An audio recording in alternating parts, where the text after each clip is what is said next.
Olá pessoal, boa tarde a todos. Sou a professora Bárbara de Souza, da disciplina de Gestão de Recursos Naturais e Energéticos. Estou gravando esta aula devido à suspensão das atividades presenciais na Faculdade Pitágoras de Belo Horizonte, Antônio Carlos, devido ao coronavírus.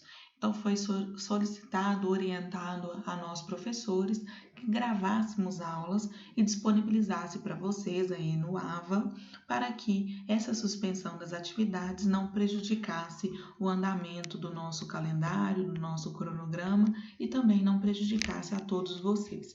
Sabemos das dificuldades dessas reposições de aula em outros dias da semana, porque todos nós trabalhamos, estudamos e no sábado também se torna inviável também pelo fato de trabalharmos em outros locais e ser difícil a presença de todos os alunos. Então, esse foi o meio que nós encontramos, já que temos o recurso do AVA disponível, de deixarmos essas aulas gravadas como se estivéssemos em sala de aula mesmo. Porém, a gente não tem aqui a nossa interação, como é comum acontecer em sala, né? Que vocês possam colocar os seus pontos de vista, os seus comentários, as dúvidas, mas eu deixo o meu e-mail ao final para que qualquer dúvida, qualquer comentário que vocês queiram colocar sobre essa fala de hoje, sobre essa aula de hoje, vocês fiquem à vontade para me mandar. Dúvidas também, não só dessa aula, mas também da disciplina como um todo, e também desse processo, né, dessa etapa que estamos vivendo, que ainda não sabemos por quanto tempo vai ocorrer. Inicialmente vai ser somente essa semana, mas tudo pode mudar aí e a gente está preparado para receber qualquer orientação. Bom, vocês podem mandar, fiquem à vontade para que mandem essas dúvidas e eu vou responder à medida do possível. O nosso assunto de hoje, ele é da unidade 2 da apostila de vocês, a seção 2.1. Vamos falar um pouquinho sobre energia, então esse conceito, geração, como é feito essa utilização final e como é registrado esse consumo final. E depois a gente vai comentar um pouquinho sobre o sistema elétrico brasileiro, o SEB, a estrutura desse sistema elétrico brasileiro. Tá? Então, para a gente começar, eu coloquei aqui 4 perguntas para que a gente possa refletir. É o início da nossa conversa. Inicialmente, nós temos a pergunta: o que é energia e como ela é gerada? Entendam que aqui não estamos falando apenas de energia elétrica, estamos falando da energia em todas as suas formas, tá? Então, pensarmos como ela é gerada. É claro que hoje a energia elétrica, ela se tornou muito importante e ela é indispensável para a nossa sobrevivência, para o nosso desenvolvimento, para as nossas atividades diárias, tá? Mas as outras formas de energia também são muito importantes. A segunda questão é: quais são as principais fontes de geração de energia elétrica no nosso país e como elas influenciam nas bandeiras tarifárias? Bandeiras tarifárias são as formas em que as concessionárias irão cobrar pela energia que consumimos, tanto nós, consumidores residenciais, como também os consumidores industriais.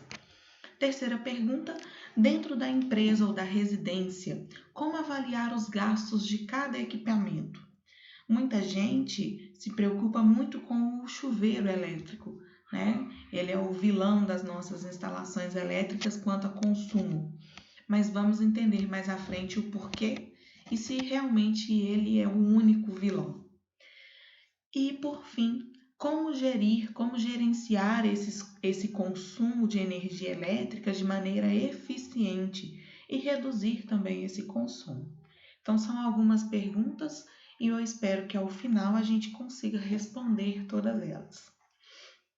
Então, para a gente iniciar, a gente tem aqui uma imagem de como é constituído o nosso sistema elétrico brasileiro e todas as etapas em que se passa o processo tanto de busca dessa energia primária até a utilização final, o consumo da energia. Então, eu vou pegar essa imagem aqui embaixo para trazer como exemplo. Então, se pensarmos na usina hidrelétrica, nós temos aqui a energia primária, nós temos o recurso da água, né, o próprio fluxo da água de um rio, que é utilizado para gerar uma energia elétrica. Então, vamos pensar na usina hidráulica ou numa usina hidrelétrica. Vamos pensar como se dá esse processo. Primeiro, nós temos aqui um reservatório. Esse reservatório, nós estamos armazenando um potencial energético, que é a água. Então, a água, ela tem um potencial energético e a gente utiliza, então, esse reservatório para armazenar. A gente pode entender esse reservatório como sendo uma bateria, em que a gente armazena ali uma certa quantidade de energia, tá? No reservatório, então, a gente tem uma energia potencial gravitacional, até mesmo devido à altura desse reservatório. Vocês já devem ter percebido que ele é muito mais alto. O reservatório está sempre acima de onde efetivamente estão as turbinas hidráulicas, para que a gente tenha uma energia potencial gravitacional. E essa energia potencial gravitacional, ela é convertida em uma energia cinética, quando essa água ela passa pelos dutos forçados. Então, você tem uma energia potencial e, posteriormente, um movimento dessa água. Então, portanto, uma energia cinética que, ao passar por uma turbina hidráulica, ela vai ser transformada em uma energia mecânica. As turbinas, elas são acopladas aos geradores, que é uma máquina elétrica capaz de pegar essa energia mecânica da entrada e transformar em uma energia elétrica na sua saída. Então, nós fizemos esse processo aqui na usina, que é um processo de conversão. Vocês perceberam que a todo momento eu utilizei energia cinética, foi convertida em energia potencial inicialmente, né? Foi convertida em energia cinética, que foi convertida em energia mecânica, posteriormente convertida em energia elétrica. Então, na usina, nós temos um processo de conversão de energia. O que acontece? A saída dessa energia elétrica, ela normalmente é em 13.800 volts, ou chamado 13,8 kV, né? Esse nível de tensão, apesar de ser alto para nós consumidores residenciais, que somos alimentados em 127 ou 220, mas esse valor de 13.800, ele é insuficiente para que ele possa ser transmitido para longas distâncias. Então, a primeira etapa após a usina é a utilização de transformadores que vão elevar o nível de tensão para valores mais altos. Esses valores podem chegar aí até 750.000 volts. Por que elevar o valor da tensão para um valor tão alto? Duas questões a serem analisadas aqui. Primeiro, porque nós temos grandes linhas de transmissão. Então, nós temos quilômetros e quilômetros de linha de transmissão e que um nível de tensão baixo, ele teria muitas perdas nesse processo e seria inviável transmitir esse sinal para longas distâncias. Segunda questão é que quando a gente eleva o valor da tensão para um valor alto, em torno aí de 750, 600 kV, nós teremos menores espessuras dos condutores que vão transmitir toda essa energia, tá? Então, a gente reduz o que chamamos de bitola dos condutores, que é a área dos condutores, para que ele possa ser transmitido a longas distâncias. Então, aqui nós temos o processo de transmissão de energia elétrica. É comum a gente observarmos essas linhas de transmissão quando estamos viajando. A gente consegue ver ali as grandes linhas de transmissão, as torres de transmissão. Então, é um momento onde a gente consegue ter essa percepção. Ao longo desse trajeto, nós temos algumas subestações que são sistemas que conseguem ir adequando o nível de tensão para aquele necessário em cada região. Então, em alguns casos, quando vai chegando próximo dos consumidores residenciais, comerciais, industriais, essas subestações transmissoras, elas começam a abaixar o nível de tensão. Então, vão reduzindo o nível de tensão para que possa, então, chegar até os consumidores finais. E aí a gente entra no processo de distribuição dessa energia. Quando chega-se em uma subestação distribuidora, normalmente a gente tem essas subestações nos bairros. Então, os bairros, eles têm ali uma subestação distribuidora de energia. Elas reduzem novamente o valor do nível de tensão, normalmente para 13.800 volts, e faz a alimentação dos consumidores finais. No caso aqui, a nossa subestação, a nossa distribuidora, empresa distribuidora é a CEMIG.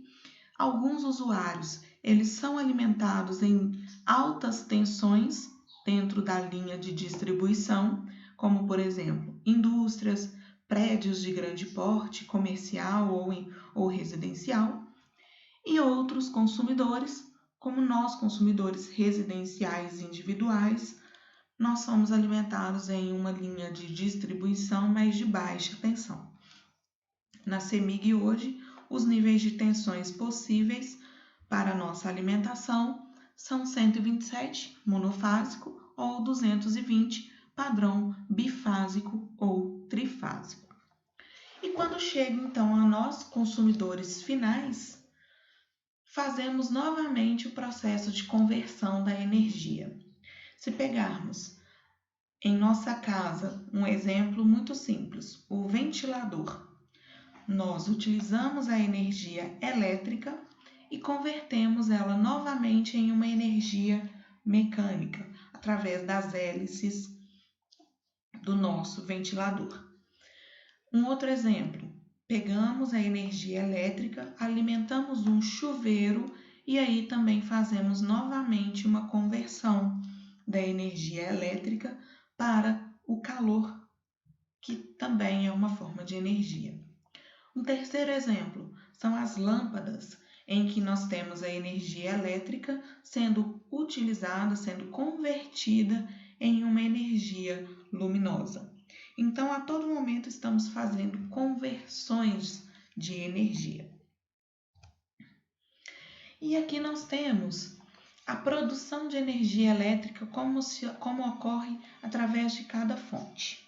A primeira aqui, a fonte solar, é um método muito interessante que tem crescido muito em nosso país, que ele se dá o processo de conversão de energia solar para energia elétrica de maneira direta. Então, através da radiação solar, dos fótons, eles incidem sobre a placa fotovoltaica, fazendo com que os elétrons presentes naquela placa fotovoltaica, eles comecem a se movimentar. Esse movimento de elétrons na placa faz com que haja uma diferença de potencial e, consequentemente, nós temos aí uma energia elétrica sendo gerada. Como vocês podem perceber, é um único sistema em que essa conversão se dá de maneira direta. Os outros dois sistemas muito comuns no nosso país, que é a utilização do recurso hídrico e também do recurso eólico, ele não faz o processo de conversão direta. Inicialmente, tanto aqui o fluxo, o movimento da água, quanto os ventos, a energia proveniente dos ventos, ela faz a primeira conversão em energia mecânica. Então, lá na usina hidrelétrica, o fluxo da água faz movimentar uma turbina hidráulica. Essa turbina, então, nós temos aí a conversão para uma energia mecânica. O mesmo se dá com as turbinas eólicas, em que o seu movimento caracteriza ali uma energia mecânica. Então, essas turbinas, tanto a proveniente de uma usina hidrelétrica quanto proveniente de um sistema eólico, essa turbina ela vai ser acoplada a um gerador em que vai ser então gerada uma energia elétrica. Na entrada do gerador a gente tem uma energia mecânica, na saída do gerador nós temos a energia elétrica. Outros 4 sistemas que podem ser utilizados, eles têm mais uma etapa no seu processo de geração de energia elétrica. Então, se pensarmos aqui no sistema solar, na biomassa, nos combustíveis fósseis e nos combustíveis, nos elementos radioativos, nós temos a primeira etapa desse processo, calor. Vamos lá falar sobre cada um deles. Primeiro, solar. Esse sistema solar, ele é diferente desse primeiro que eu comentei aqui com vocês. Por quê? Porque ele não utiliza células fotovoltaicas. Ele utiliza sistemas de espelhos, tá? Então, é um sistema chamado heliotérmico, em que nós temos espelhos que direcionam toda a radiação solar para um ponto em comum. Então, a radiação solar bate naquele espelho, ela reflete para um ponto único.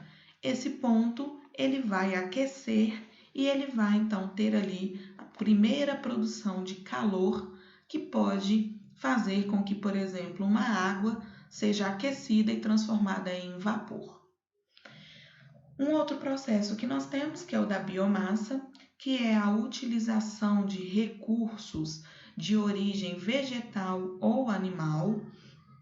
Como exemplo aí, nós temos o próprio bagaço da cana-de-açúcar, a casca de arroz, né? Nós temos também, quando falamos de origem animal, nós podemos pensar nas próprias fezes de alguns animais que eles passam por um processo de combustão, ou seja, a queima dessa fonte para a produção de calor. O mesmo se dá com os combustíveis fósseis. Se pensarmos carvão, próprio carvão mineral, petróleo e os seus derivados, né? Se pensarmos também no gás natural, são combustíveis fósseis que são queimados para que seja produzido então o calor e, consequentemente, o vapor. E o mesmo se dá no processo de usinas nucleares, em que utilizamos ali elementos radioativos, em que ocorre a fissão desse núcleo do átomo, que é a quebra do núcleo do átomo, e quando se quebra o núcleo do átomo, libera-se grande quantidade de energia, e essa quantidade de energia liberada vai produzir, então, um calor que pode aquecer uma água, transformando essa água em vapor. Esse vapor, a uma determinada pressão, ele pode ser utilizado para movimentar uma turbina a vapor e produzir uma energia mecânica. Essa energia mecânica, então, vai ser utilizada como entrada em um gerador para que na saída ele gere a energia elétrica. Então, são aqui todas as principais fontes de produção de energia elétrica que nós temos em nosso país.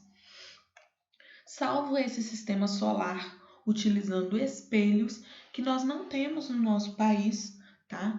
Mas que é um método interessante e é usado muito nos Estados Unidos. Mas aqui no Brasil nós ainda não temos nenhum sistema de geração de energia através de espelhos, aproveitando a energia solar. Esse slide nós temos a matriz energética brasileira. O que é isso?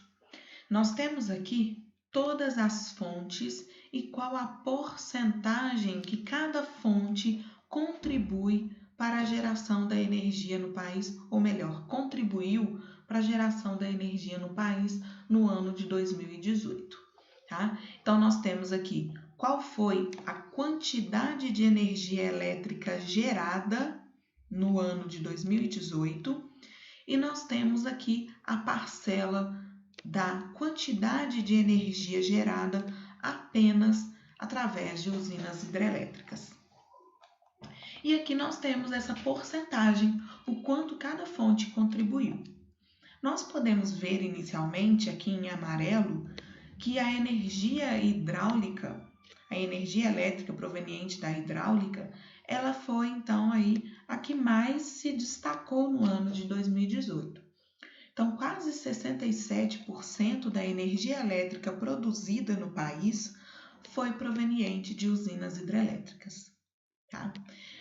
Logo depois nós temos aqui o gás natural, contribuindo em torno de 8,6% e a biomassa, contribuindo com 8,5%. Então, tanto gás natural quanto biomassa estão praticamente empatados aí, né, no que diz respeito à parcela de contribuição da energia elétrica, na geração da energia elétrica. Logo depois, nós temos o sistema eólico. O sistema eólico cresceu muito no nosso país e hoje quase 8% do que é gerado no país é proveniente, então, de usinas eólicas. Isso é um crescimento muito interessante. Até pouco tempo atrás, a gente não tinha a parcela de geração de energia eólica no país, então a gente tinha que utilizar de outros recursos, né?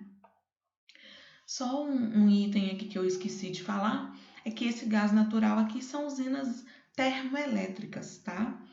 Então, aqui a gente está falando ainda de usinas termoelétricas presentes no país, mas que usam o gás natural como recurso energético aí, como combustível. Nós temos outros, né? Como o caso de carvão e derivados do petróleo, a própria energia nuclear, aqui contribuindo com 2,5%. Atualmente no país nós temos 2 usinas nucleares, né? A usina de Angra 1 e Angra 2, e a parcela da energia solar, que é de 0,5%, ainda muito pequena, mas que até alguns anos atrás ela nem apresentava aqui na matriz energética. Então já é um crescimento que a gente pode considerar. Nesse outro gráfico, eu já até mostrei esse gráfico nas nossas primeiras aulas, nós temos todo o fluxo energético que foi no ano de 2018 e ele então foi aí apresentado no ano de 2019. Então, onde é que a gente obtém essas informações do fluxo energético?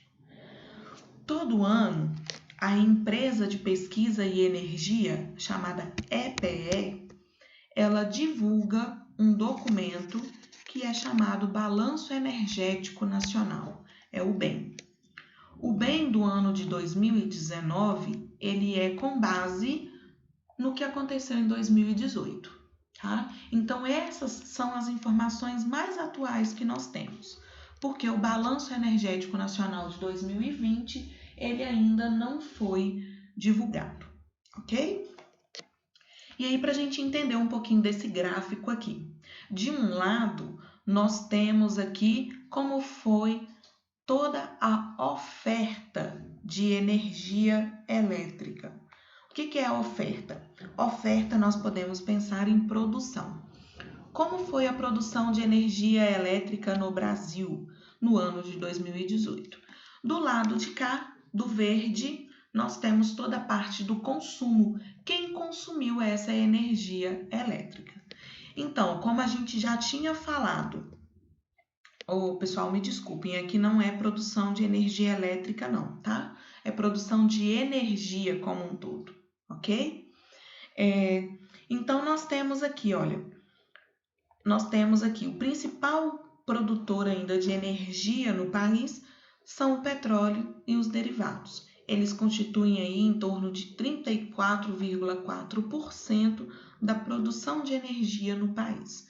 E aí, quando falamos de energia, nós entramos energia elétrica, combustíveis, tá? Que vai possibilitar aí a energia, o movimento, né? Na área de transporte. Nós estamos falando na produção de calor dentro das indústrias, né? Então, o processo que eles utilizam para produzir calor. Então, nós temos vários itens, tá? Então, não é somente a eletricidade em si.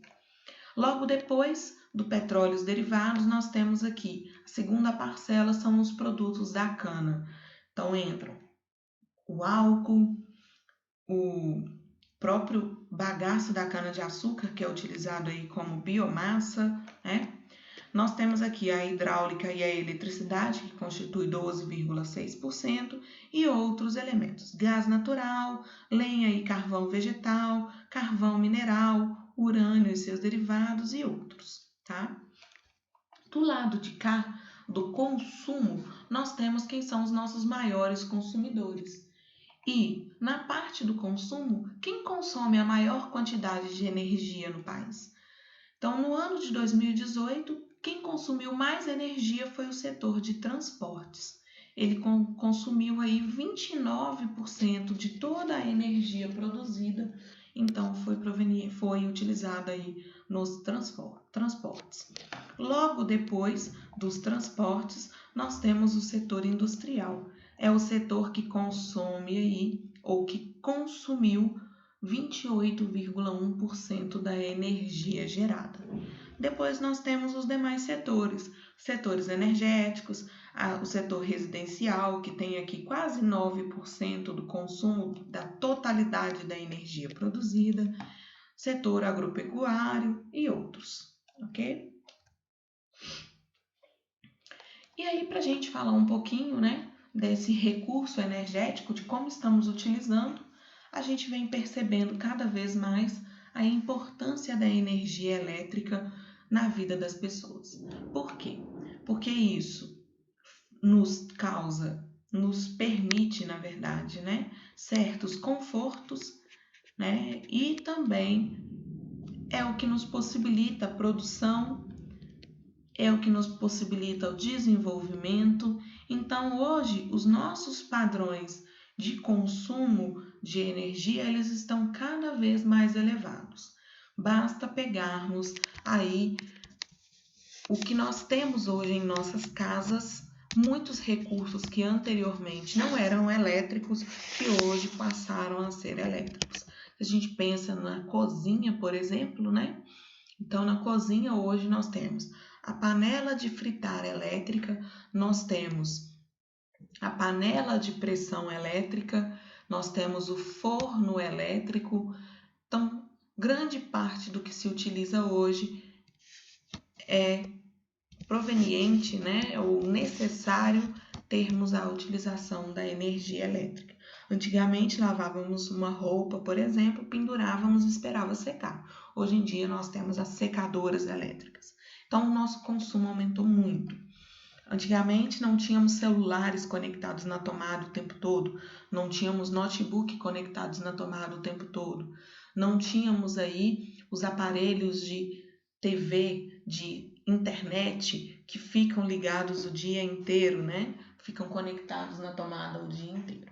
Então, o nosso padrão de consumo, ele mudou muito e mudou em um período muito rápido. Se pensarmos aí 20 anos, a gente teve uma evolução tecnológica altíssima e que mudou também todo o nosso consumo de energia, tá?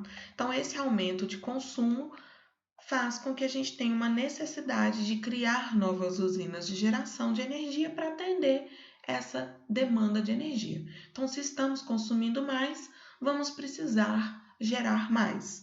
Para isso, é necessário criar novas usinas, porque as que nós temos não conseguem manter a geração para todos, como está sendo necessário nesse instante.